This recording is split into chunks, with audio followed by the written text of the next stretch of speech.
Episode की starting में हम एक लड़के को देखते हैं जो कि आसमान के ऊपर फ्लाई कर रहा था। साथ ही साथ उसके चारों तरफ कई सारे शॉट थे। लेकिन इसी के साथ ही हम देखते हैं कि वहां पर एक हेलीकॉप्टर आ जाता है, जिस हेलीकॉप्टर के अंदर कुछ न्यूज़ रिपोर्टर्स थे। उनमें से एक बंदा जो कि इस पूरे न्यूज़ को रिकवर कर रहा था, वो अपने साथी से कहता है कि तुम कैमरे को और भी अच्छे से एडजस्ट कर दो। दूसरी तरफ हम उस यंग मैन को देखते हैं जिसका नाम यान शैन है। यान शैन अब चुपचाप वहीं पर हवा फ्लाई कर रहा था, जबकि रिपोर्टर अपने साथियों से कहने लगता है कि सब कुछ रेडी है तो फिर स्टार्ट करते हैं। फिर रिपोर्टर अपने न्यूज़ के जरिए बाकी सारे लोगों को बताता है कि 2 महीने पहले ये यंग मैन यहाँ पर आया था और ये अचानक यहाँ पर आने के बाद लगभग 26 सुपर हीरोज को हरा चुका है। और ऐसा लगता है कि इसके चारों तरफ जो स्वॉर्ड है वो काफ़ी स्ट्रांग है और अभी तक इसे कोई भी सुपर हीरो हरा नहीं पाया। लेकिन इसी के साथ वह न्यूज़ रिपोर्टर अब बना चढ़कर अपने ऑडियंस को और भी डरा रहा था। जैसे कि वो बताता है कि ये एक ऐसा एविल मैन है जिसने कि हमारे कई सारे सुपर हीरोज को पलक झपकते ही हरा दिया। लेकिन देखना यह है कि क्या टॉप टायर के सुपर हीरोज आगे से हरा पाते हैं या फिर नहीं। अब इस तरह से उसका ये न्यूज़ रिपोर्टिंग पूरे दुनिया में मशहूर होता जा रहा था। कई सारे लोग टीवी चैनल के जरिए इसे देख रहे थे और रिपोर्टर ने बना चढ़ाकर हर एक चीज बहुत ही बढ़िया तरीके से बता रहा था। बता रहा होता है कि इस इविल बंदे को देखकर लगता है कि ये काफी ज्यादा स्ट्रॉन्ग है, इसे सिर्फ टॉप टायर के सुपर हीरोज भी हरा सकते हैं। जिसके बाद यहाँ से सीन बदलता है और हम एक सुपर हीरो को देखते हैं जो कि फ्लाई कर रहा था। वो फ्लाई करते हुए अचानक ही बिल्डिंग के पास आता है और अपने हाथ में कुछ लेकर खाता है। साथ ही साथ वो अपने सुपर हियरिंग के पावर से ये सारे के सारे न्यूज में जो कुछ भी बता रहे थे उन सभी को भी सुन रहा था। इसी के साथ ही हमें इस सुपर हीरो का नाम पता चलता है जिसका नाम है प्लास्टिक सुपरमैन। जिसके बाद प्लास्टिक सुपरमैन अचानक से ही उस बिल्डिंग से छलांग मार देता है और अचानक उसके बॉडी से एक एनर्जी वेव निकलता है। उसके ऐसा निकलते ही हम देखते हैं कि कई सारे आयरन सूट लगातार उसके बॉडी में आकर लग रहे थे जो कि बिल्कुल आयरन मैन की तरह ही होते हैं। और देखते देखते उसके कई सारे आयरन सूट, जिसे कि हम प्लास्टिक सूट भी कह सकते हैं, वो आकर उस बंदे यानी कि प्लास्टिक सुपरमैन को पूरी तरह से ढक लेता है और वो बन जाता है आयरन प्लास्टिक सुपरमैन। साथ ही साथ वो प्लास्टिक सुपरमैन काफी धमाकेदार एंट्री मारते हुए नीचे लैंड करता है। लेकिन उसके लैंडिंग की वजह से आसपास जो सड़क चल रहे थे यानी कि गाड़ियां चल रहे थे वो सभी डर जाते हैं। उसे बाहर आकर देखते हैं तो एक सुपरमैन नीचे ही बैठा हुआ है। लेकिन असल में यहाँ पर प्लास्टिक सुपरमैन अपने सिस्टम को पावर को बूस्ट करवा रहा था ताकि वो काफी तेजी के फ्लाई फ्लाई कर सके और एक ही झटके में वो काफी तेजी के सलात फ्लाई करते हुए एक ही झटके में उस यंग मैन यानी कि हमारे हीरो यान शैन के पास पहुंच जाता है। लेकिन इसी के साथ यहाँ पर वो न्यूज रिपोर्टर इस पूरी चीज को ही रिकवर कर रहा था, यानी कि वो अपने टीवी चैनल के जरिए सभी को बता रहा होता है कि यहाँ पर एक top tier divine superhero आ चुका है जिसका नाम प्लास्टिक सुपरमैन है और ये काफी ज्यादा स्ट्रॉन्ग है। ऐसा माना जाता है कि ये सुपरमैन इतने आसानी से यहाँ पर इस तरह की सिचुएशन में नहीं आते।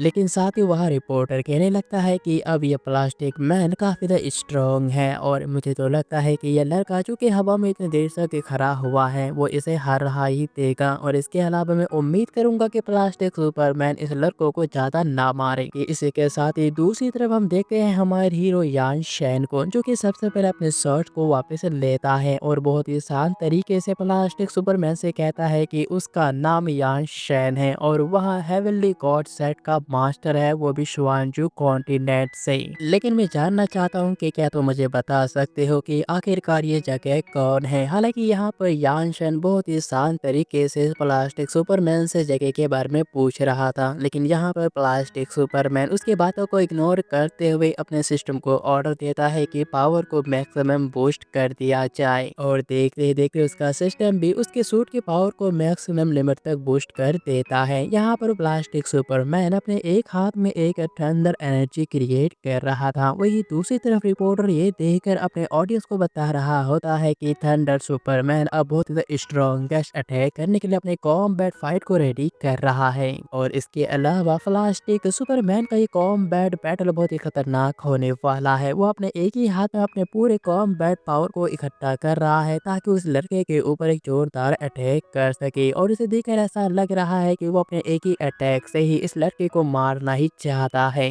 जबकि वही दूसरी तरफ हम यान शैन को देखते हैं जो कि काफी शांत तरीके से उसे कहने लगता है कि क्या तुम्हें आसान आसान भाषाएं समझ में नहीं आती। लेकिन यहाँ पर प्लास्टिक सुपरमैन कहने लगता है कि जब तुम मुझसे फाइट ही करने वाले हो तो मैं तुम्हारे साथ बातें करके वक्त क्यों बर्बाद करूं। और इसके अलावा यूनिवर्स का रूल तो एक ही है कि जो ज्यादा बोलता है वो बहुत ही बेहतर मौत मरता है, यानी कि बहुत ही खराब मौत मरता है। और इसके अलावा तुमने मुझसे फाइट करके बहुत ही गलती कर दी। इतना कहने के बाद प्लास्टिक सुपरमैन काफी तेजी के साथ यान शैन के ऊपर अटैक करने के लिए चला जाता है। जबकि ये देखकर यान शैन को अब बहुत ज्यादा गुस्सा आ चुका था। और फिर क्या, यान शैन अपने एक ही थप्पड़ से उस प्लास्टिक सुपरमैन को एक ऐसा थप्पड़ मारता है कि उसका पूरा आर्मर ही एक ही झटके में ही डिस्ट्रॉय हो जाता है। यहाँ तक कि जो प्लास्टिक सुपरमैन अपने आप को सबसे ज्यादा स्ट्रॉन्गेस्ट सुपरमैन मान रहा था, अब वो यान शैन के एक अटैक को भी ठीक से सह नहीं पाता। वो काफी तेजी के साथ सिटी के बीचों बीच जाकर गिरता है और इसी के साथ ही वो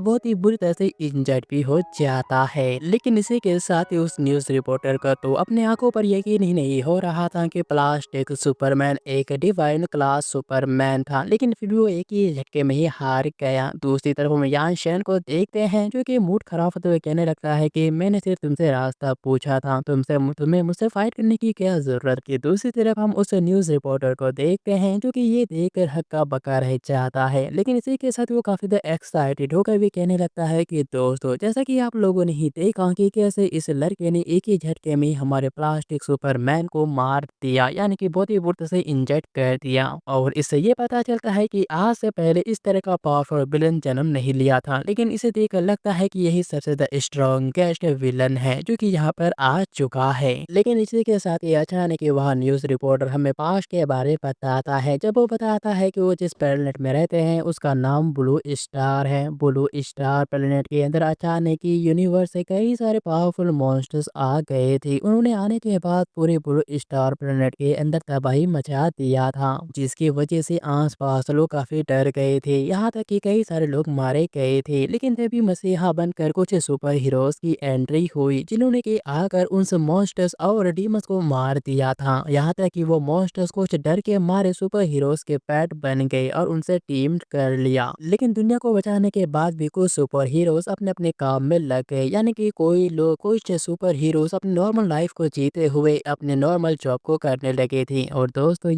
ये सारे के सारे बातें वो न्यूज़ रिपोर्टर बता रहा था कि तभी अचानक उसका कैमरामैन कहता है कि तुम इन बातों को बताना छोड़कर आगे देखो। इस बात को सुनकर वो दोनों ही आगे देखते हैं जहां पर उन्हें और एक माइटी सुपर हीरो दिखाई देता है जिसका नाम माइटी सुपरमैन था। ये देखने के बाद वह न्यूज़ रिपोर्टर काफ़ी खुश होता है। वो अपने ऑडियंस को बताता है कि इस तरह का माइटी सुपर हीरो बहुत ही कम आया जाता है, लेकिन अगर ये यहाँ पर आ चुका है तो इसका मतलब ये है कि यहाँ का ये जो करंट सिचुएशन है वो काफी खतरनाक हो चुका है। अब लगता है कि ये लड़का अब हार ही जाएगा।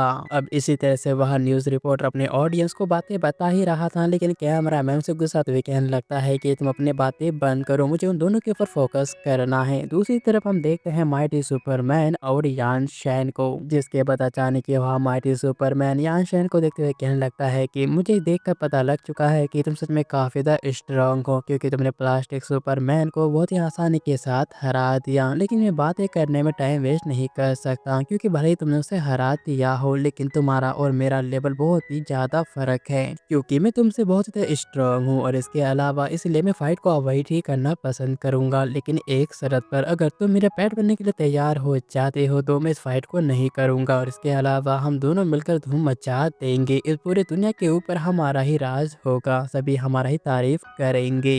लेकिन उसके बाद को सुनने के बाद अब वह न्यूज़ रिपोर्टर काफ़ी हैरान होकर कहने लगता है कि शायद मेरे कानों ने कुछ गलत सुन लिया है, क्योंकि माइटी सुपरमैन इस लड़के को अपना पेट बनाना चाहता है, जो कि सच में काफ़ी ज़्यादा बड़ी बात है। जबकि दूसरी तरफ हम यान शैन को देखते हैं, जो कि ये देखकर कहने लगता है कि ओ तो तुम मुझे अपना पेट बनाना चाहते हो, लेकिन मैं तुमसे माफ़ी चाहता हूँ, मैं एक कल्टिवेटर हूँ ना कि कोई पेट, और इसी वजह से मैं तुम्हारे इस एग्रीमेंट के ऊपर बिल्कुल भी कुछ नहीं सोच सकता। जो सुनने के बाद उस माइटी सुपरमैन को काफ़ी गुस्सा आ जाता है और वो अपने ऑरा को रिलीज करता है। उसका ऑरा भी देखने में काफी ज़्यादा खतरनाक था और इसी बात से पता चलता है कि उसकी ऑरा की वजह से वो हेलीकॉप्टर भी बिल्कुल सामने नहीं टिक पा रहा था। साथ ही साथ वो न्यूज़ रिपोर्टर कहने लगता है कि तो दोस्तों, जैसा कि आप लोगों ने सुना कि कैसे माइटी सुपरमैन के इस ऑफर को उस लड़के ने पूरी तरह से रिजेक्ट कर दिया। इसका मतलब ये है कि अब माइटी सुपरमैन काफी तो गुस्सा हो चुका है और लगता है कि वो काफी सीरियस होकर इस यंग मैन के साथ फाइट करेगा। लेकिन यहाँ पर माइटी सुपरमैन अभी भी यानशन के बातों को सुनने के बाद काफी गुस्सा था। वो कहने लगता है कि तुमने बहुत ही जल्दी डिसीजन ले लिया, लेकिन लगता है कि तुम्हारा यह डिसीजन तुम्हें बाद में बहुत ज्यादा पछतावा करवाएगा, क्योंकि मैं तुम्हें बहुत ही बुरी तरह से पीटने और फिर क्या था। इतना कहने के बाद वो माइटी सुपरमैन काफी तेजी के साथ यानशन के ऊपर अटैक करने के लिए चला जाता है, लेकिन ये देखकर यानशन उसके पेट में उसे एक जोरदार पंच मारता है। उसके मामूली से पंच की वजह से ही वहाँ माइटी सुपरमैन काफी तेजी के साथ नीचे गिरने लग। लेकिन इससे पहले कि वह न्यूज़ रिपोर्टर उसका कैमरामैन ये देखकर समझ जाते हैं कि अब वो डायरेक्टली उनसे ही टकराने वाला है और इसी वजह से वो दोनों ही वहाँ से निकल जाते हैं और इस तरह से वहाँ माइटी सुपरमैन उस हेलीकॉप्टर से टकरा कर उसे पूरी तरह से डिस्ट्रॉय कर देता है। लेकिन साथ ही साथ अब माइटी सुपरमैन इतनी बुरी तरह से इंजर्ड हो चुका था कि वो काफी तेजी के साथ सिटी में गिर जाता है, जहाँ पर हम देखते हैं कि एक बिल्डिंग में टकराने की वजह से वो एकदम बेहोश हो गया था। और यहाँ पर यान शैन ने माइटी सुपरमैन को सिर्फ एक ही पन से हरा दिया था। जबकि दूसरी तरफ हम देखते हैं हमारे हीरो यान शैन को, जो कि ये देखकर कहने लगता है कि चाहे तुम जिस भी वर्ल्ड के अंदर चले जाओ, अगर कोई अपने आप को स्ट्रॉन्ग मानता है तो सच में काफी तक घमंडी हो जाता है। और इतना कहने के बाद यान शैन वहाँ से काफी तेजी के साथ फ्लाई करते हुए निकल जाता है। जबकि हम यहाँ पर देखते हैं उस न्यूज़ रिपोर्टर और उसके कैमरा मैन को वो लोगों ने पैराशूट इस्तेमाल कर लिया था, जिसकी वजह से वो लोग बच गए थे। लेकिन बचने के बावजूद भी वहाँ न्यूज़ रिपोर्टर अपने ऑडियंस को बताता है कि दोस्तों, जैसा कि तुम लोगों ने देखा कि कैसे उस यंग मैन ने माइटी सुपरमैन को सिर्फ अपने एक ही पल से हरा दिया, यहाँ तक कि माइटी सुपरमैन हमारे हेलीकॉप्टर से टकरा गया और हमारा हेलीकॉप्टर पूरी तरह से डिस्ट्रॉय हो गया। जिसके बाद यहाँ से सीन बदलता है और हमें पहाड़ों के बीच एक सुंदर से लेक का सीन दिखाया जाता है, जहाँ का वातावरण देखने में काफी ज्यादा अच्छा था। लेकिन इसी के दौरान हम एक बड़े से चट्टान के ऊपर हमारे हीरो यान शैन को देखते हैं, जो कि अपने आप को शांत करा रहा था। फिर वो बताने लगता है कि उसका नाम यान शैन है और वो लगभग 2000 साल का हो चुका है और इसके अलावा वो एक कॉन्टिनेंट से है, जहाँ पर कई सारे कल्टिवेटर्स कल्टिवेशन करके अपने आप को इमोर्टल्स बनाते हैं। और इसके अलावा इस दुनिया में आए हुए मुझे सिर्फ 2 ही महीने हुए हैं। यहाँ पर आने के बाद मैं यहाँ की चीज़ों को अच्छी तरह से समझने लगा हूँ। जैसे कि वो बताता है कि ये जो वर्ल्ड है इसे ब्लू स्टार कहा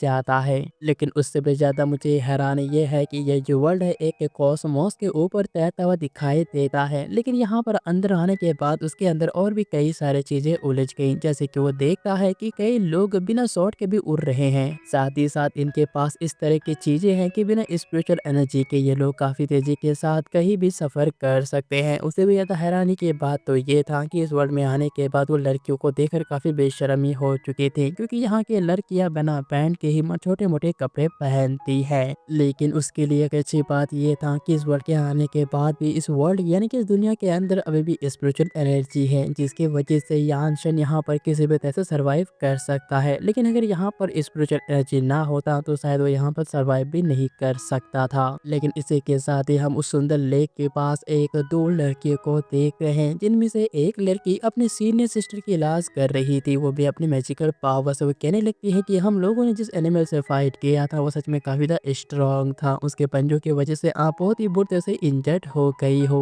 साथ ही साथ वह छोटी सी लड़की अपनी हीलिंग पावर का इस्तेमाल करके अपनी सीनियर सिस्टर, जो कि असल में उसी की क्लासमेट थी, उसे हील कर रही थी। ये देखकर उसकी क्लासमेट उसे थैंक यू कहती है, लेकिन वो कहने लगती है कि हम दोनों एक ही क्लासमेट हैं, तुम्हें थैंक यू कहने की कोई भी जरूरत नहीं है।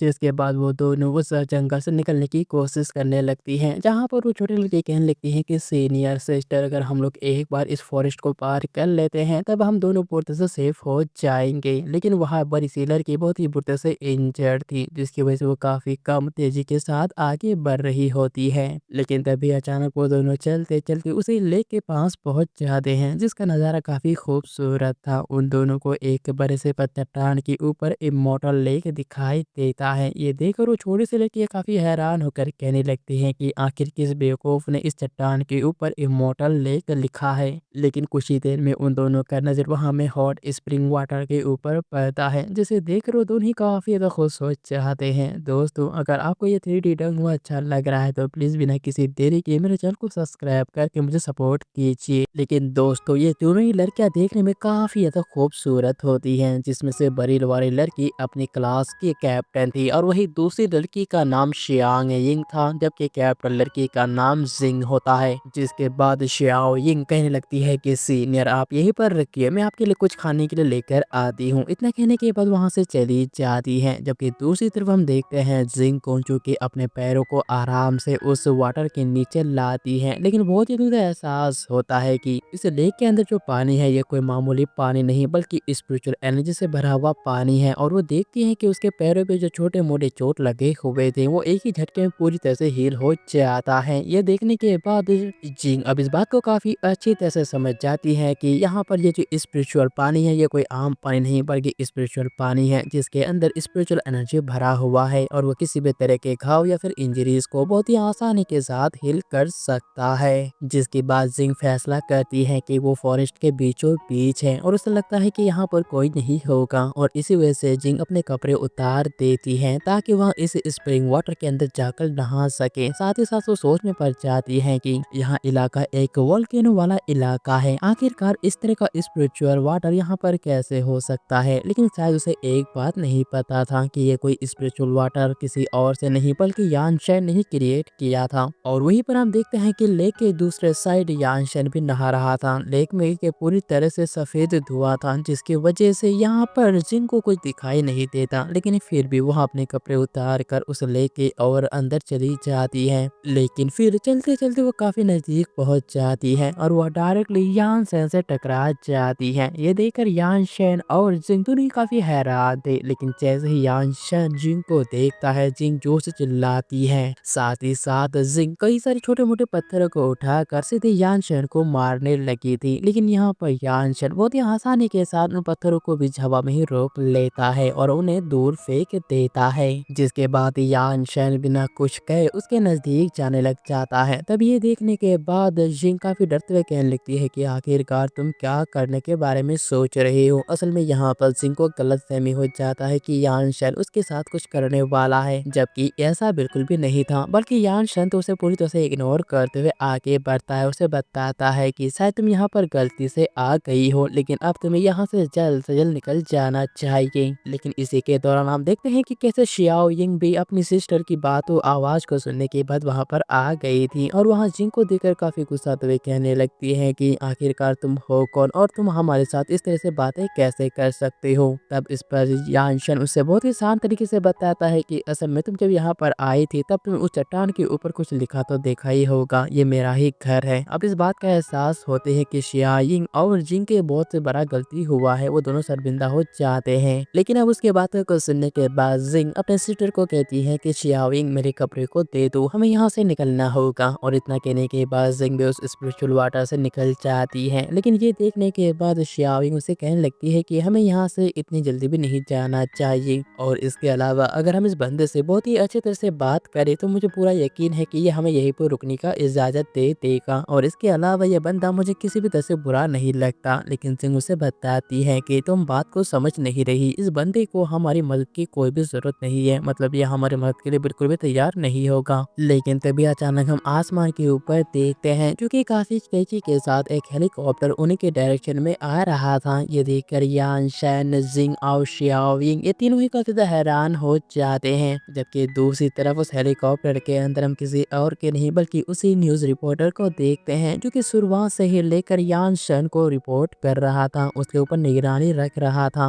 लेकिन इस बार वो अपने साथ और एक सुपर हीरो को लेकर आया था जो कि बहुत ही स्ट्रॉन्ग भी था, और इसी के साथ वो काफी खुश होते हुए कहने लगता है कि तुम तो वही थे, आखिरकार मैंने तुम्हें ढूंढ ही लिया। फिर वो अपने एक सुपर हीरो को बताता है कि वही लड़का है जिसने की टॉप टायर क्लासिक हीरोज को बहुत ही आसानी के साथ हरा दिया था। लेकिन मैं जानना चाहता हूँ कि क्या आप इसे चैलेंज करना चाहते हो। दूसरी तरफ हम सुपरमैन को देखते हैं, वो सुपर हीरो कहने लगता है कि हाँ बिल्कुल ये एक स्ट्रॉन्गेस्ट ओपोनेंट हो सकता है, और अगर मैंने इसे हरा दिया सब तो बाकी सारे सुपर हीरोज के बीच बाकी हीरोज के सामने मेरा इंप्रेशन और भी ज्यादा बढ़ जाएगा। लेकिन इस पर वो न्यूज रिपोर्टर कहने लगता है कि सुपर हीरो मुझे लगता है कि तुम्हें अपने टीम के आने के इंतजार करना चाहिए। लेकिन वहाँ सुपर हीरो जो कि देखने में काफी काफी घमंडी लग रहा था। वो कहता है कि मैं इसे अकेले ही संभाल सक और फिर क्या, इतना कहने के बाद वो हेलीकॉप्टर से एक जोरदार छलांग मारता है और छलांग मारने के बाद काफी तेजी के साथ जमीन की तरफ ही जा रहा था और यहाँ पर वो एक सुपर हीरो शानदार लेवल का लैंडिंग मारता है। जिसके बाद हम श्याओ यिंग को देखते हैं जो कि ये देखकर काफी खुश होते हुए कहने लगते हैं कि आखिरकार हम इस जगह से निकल सकते हैं। लेकिन उससे पहले ही जिंग उसे रोकती है, उसे बताती है कि तुमने शायद ध्यान से देखा नहीं, ये दोनों अब आपस में फाइट करने वाले हैं और अगर तुम इनके बीच जाओगे तो बहुत ही बुरी तरह से खतरे में पड़ सकती हो। लेकिन साथ ही साथ अब जिंग ये भी देखकर काफी हैरान थी क्योंकि ये जो सुपर हीरो आया था वो टॉप 10 का सुपर हीरो था। लेकिन अब वो सोच रही थी कि आखिरकार इस लड़के ने ऐसा क्या किया है जो कि सुपर हीरो उसे ट्रैक कर रहे थे। किसी के दौरान दूसरी तरफ हम उस सुपर हीरो को देखते हैं जो कि यान शेन को देखते हुए कहने लगता है कि मुझे पता है कि तुम काफी स्ट्रांग हो, तभी तो तुमने प्लास्टिक सुपरमैन के साथ साथ कई सारे और सुपर हीरोज को भी हराया और इसके अलावा मैं तुम्हें लगभग एक महीने से ट्रैक कर रहा हूँ और आखिरकार मैं तुम्हें मिल ही गया और इसके अलावा मैं भी तुमसे फाइट करने के लिए बहुत ज्यादा बेताब था। लेकिन इसी के साथ ही वो सुपर हीरो काफी लगातार बकवास बातें कर रहा था, जैसे कि वो कहने लगता है कि मुझे पता है कि तुम भी फ्लाई कर सकते हो लेकिन फिलहाल मैं फ्लाई नहीं कर सकता, लेकिन अगर तुम मुझसे जमीन में लड़ते हो तो मैं तुम्हें बहुत ही आसानी के साथ हरा सकता। इसी तरह से वहाँ सुपर हीरो अलग अलग तरह से बकवास बातें कर रहा था। वो तो डायरेक्टली यहाँ शैन को सरेंडर भी करने को कहता है, लेकिन अब उसके बातों को सुनने के बाद यहाँ शैन को काफी गुस्सा आ जाता है और फिर क्या था, यहाँ शैन काफी तेजी के साथ उस सुपर हीरो के नजदीक जाता है और फिर उसे एक जोरदार किक मारता है जिसकी वजह से वहाँ सुपर हीरो काफी दूर जाकर गिरता है। जिसके बाद यान शान उसे कहने लगता है कि जब मैंने तुम्हें चुप रहने के लिए कहा था तुम्हें चुप रहना चाहिए। जबकि दूसरी तरफ हम देखते हैं कि न्यूज रिपोर्टर के साथ साथ जिंग भी काफी हैरान हो जाती है क्योंकि वो सभी काफी अच्छे तरह से जानते थे कि ये सुपर हीरो एक टॉप 10 का सुपर हीरो है जिसे कि काफी स्ट्रांग माना जाता है। लेकिन यहाँ पर यान शैन ने तो पलक झपकते ही उसे एक जोरदार किक मार दिया था।